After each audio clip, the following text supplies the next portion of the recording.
Buenas tardes, somos el equipo 6 y vamos a presentar el tema sobre análisis de circuitos equivalentes de un supercapacitor. El equipo está conformado por Juan Guillermo, Andrés y Carlos Jair. Un capacitor consiste en dos placas separadas por un material dieléctrico o un aislante que permite mantener cargas opuestas manteniendo un campo eléctrico uniforme.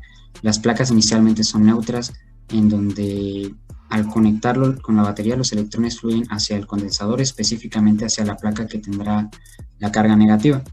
Esta placa a su vez va a generar una fuerza de repulsión sobre los electrones de la placa paralela, cargándola así positivamente, en donde por cada electrón ganado por esta placa, un electrón es perdido por la placa paralela, lo que mantiene al condensador en equilibrio. El capacitor continúa cargándose hasta que alcanza el mismo voltaje que la fuente de alimentación. En este caso, un fabricante está considerando introducir un capacitor de más bajo costo compuesto por un circuito RC. Esto se logrará mediante la identificación de parámetros de primer orden. Para ello, en primer lugar, construimos este circuito en multisim para analizar el tiempo de carga, el cual será un requerimiento para el capacitor equivalente que propondremos.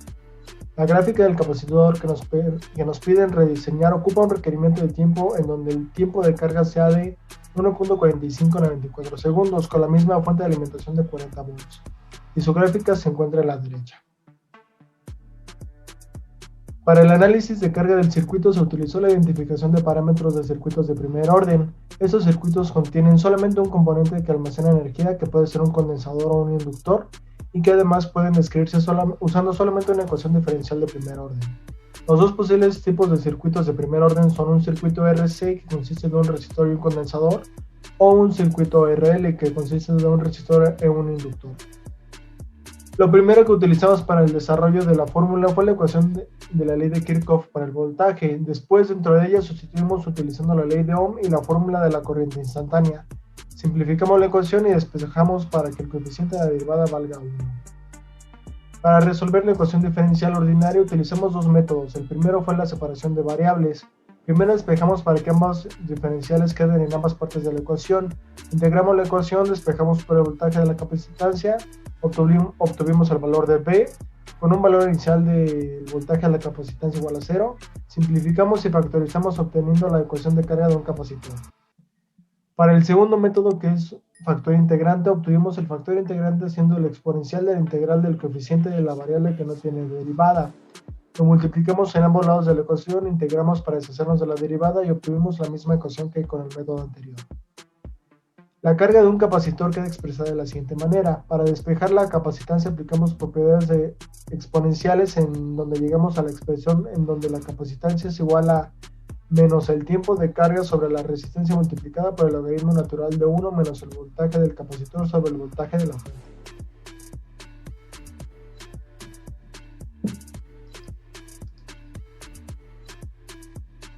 Para analizar analíticamente esta ecuación se tomó un valor intermedio del gráfico anterior, ya que al obtener un valor de capacitancia que variaba con el tiempo, llegamos a la conclusión de que multisim generaba un error de truncamiento conforme el tiempo incrementaba.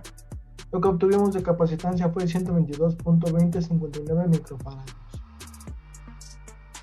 Por lo tanto, el supercapacitor equivalente queda de la siguiente manera, con el valor anterior en el capacitor 1.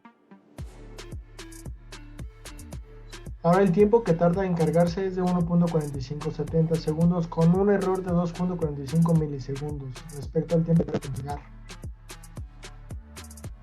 Para la descarga del capacitor consideramos que la fuente de voltaje es desconectada del circuito. Por ello, por las leyes de Kirchhoff tenemos que la suma de elevaciones de voltaje son iguales a las caídas. Como en este caso el voltaje de subida es igual a 0, tendremos lo siguiente. En donde el voltaje del capacitor menos la caída de la resistencia es igual a 0. Luego, aplicando la ley de Ohm, además de la ecuación de voltaje del capacitor, llegamos a la siguiente ecuación diferencial. Integrando de ambos lados queda la siguiente ecuación. Se nos pide encontrar el valor de un capacitor empleado para suministrar voltaje a algunos equipos críticos del centro de salud de una comunidad rural. Estos equipos deben permanecer energizados durante 4 horas a 160 volts y se sabe que los equipos pueden operar correctamente hasta con un 80% de dicho valor de voltaje. Los equipos se pueden modelar como una resistencia equivalente a 100.000 ohms. Entonces utilizamos la expresión de la descarga del capacitor para posteriormente despejar y encontrar la capacitancia.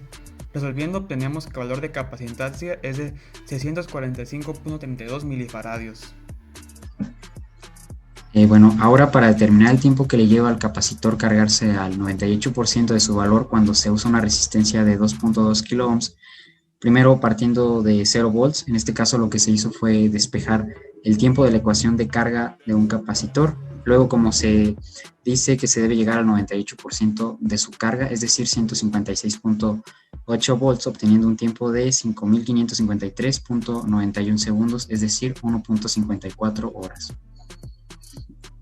Bueno, en el segundo de los casos se debe analizar el tiempo de carga, pero ahora partiendo del 80% de su voltaje máximo de carga, es decir, inicialmente el capacitor inicia con 128 voltios. Para este caso primero se calculó el tiempo que tarda en cargarse del 0 al 80%, es decir, 2.284.92 segundos en completar la carga de 128. Entonces, considerando que esto ya fue cargado, se debe restar el tiempo de carga de 0 a 98%. Al hacer esta operación nos queda un total de 3.268.98 segundos.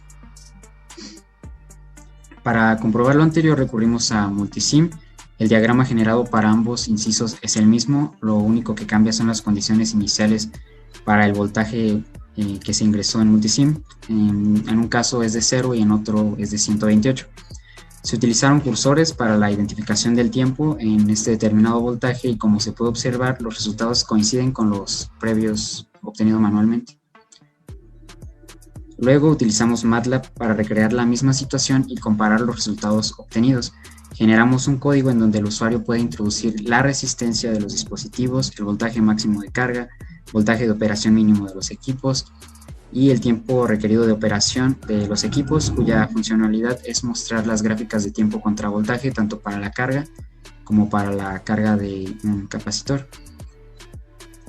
En el primer gráfico generado se visualiza la descarga de un capacitor y se observa que el comportamiento de este capacitor se adecua a los requerimientos que nos piden, ya que el tiempo de operación mínimo de los equipos debe ser de 4 horas, es decir, 14.400 segundos, funcionando de manera correcta hasta que el capacitor llega a 128 voltios. En este caso utilizamos también la función YLine para graficar la línea que corta el eje Y justo en el voltaje mínimo de operación para mostrar de esta manera una mejor visualización. En este gráfico únicamente estamos tomando la región que nos importa, que es de 0 a 14.400 segundos, y se puede comprobar que en este punto llega a los 128 voltios. Para el gráfico de carga se asignó una etiqueta de datos donde se muestra la coordenada del tiempo de carga al 98%. Se observa que es de 156.8 volts en un tiempo de 5.553.95 segundos, un valor casi idéntico al calculado manualmente y obtenido en Multisim. Para generar un capacitor equivalente a 0.64 faradios utilizamos capacitores conectados en un paralelo, 5 de 120 y 2 de 20 microfaradios, teniendo el siguiente diagrama para el circuito.